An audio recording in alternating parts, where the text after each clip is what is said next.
First reading, a reading from the prophet Micah, chapter 7, verses 14 to 15 and 18 to 20.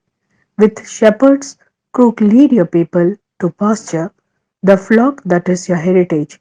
Living confined in a forest with meadow land all round, let them graze in Bashan and Gilead as in the days of old, as in the days when you came out of Egypt.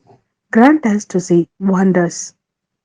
What God can compare with you for pardoning guilt and for overlooking crime?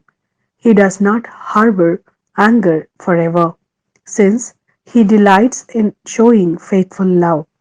Once more, have pity on us, tread down our faults, throw all our sins to the bottom of the sea. Grant Jacob your faithfulness and Abraham your faithful love, as you swore to our ancestors from the days of long ago. This is the word of Lord. Thanks be to God. A reading from the Gospel according to Luke, chapter 15, verses 1 to 3 and 11 to 32. The tax collectors and sinners, however, were all crowding round to listen to him, and the Pharisees and scribes complained, saying, "This man welcomes sinners and eats with them." So he told them this parable. Then he said, there was a man who had two sons.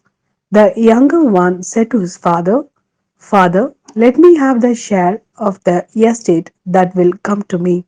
So the father divided the property between them.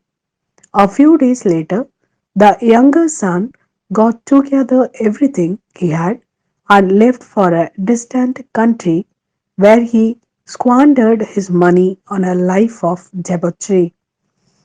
When he had spent it all, that country experienced a severe famine, and now he began to feel the pinch. So he hired himself out to one of the local inhabitants, who put him on his farm to feed the pigs, and he would willingly have filled himself with the husk the pigs were eating, but no one would let him have them. Then he came to his senses and said, "How many of my father's hired men have all the food they want and more, and here am I dying of hunger? I will leave this place and go to my father and say, 'Father, I have sinned against heaven and against you. I no longer deserve to be called your son. Treat me as one of your hired men.'"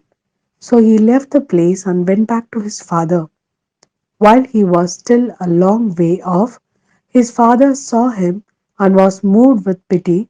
He ran to the boy, clasped him in his arms, and kissed him.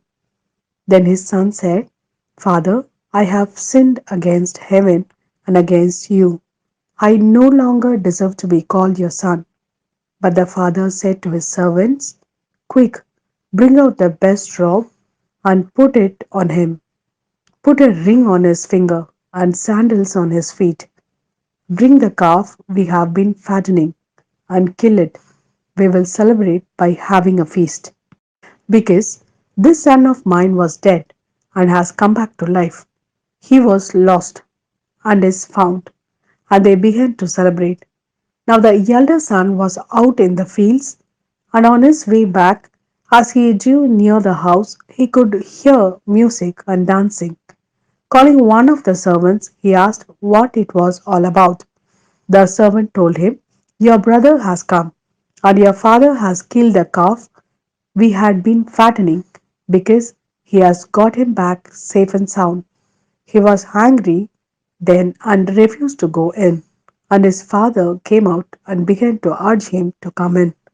But he retorted to his father, "All these years I have slaved for you and never once disobeyed any orders of yours. Yet you never offered me so much as a cake for me to celebrate with my friends.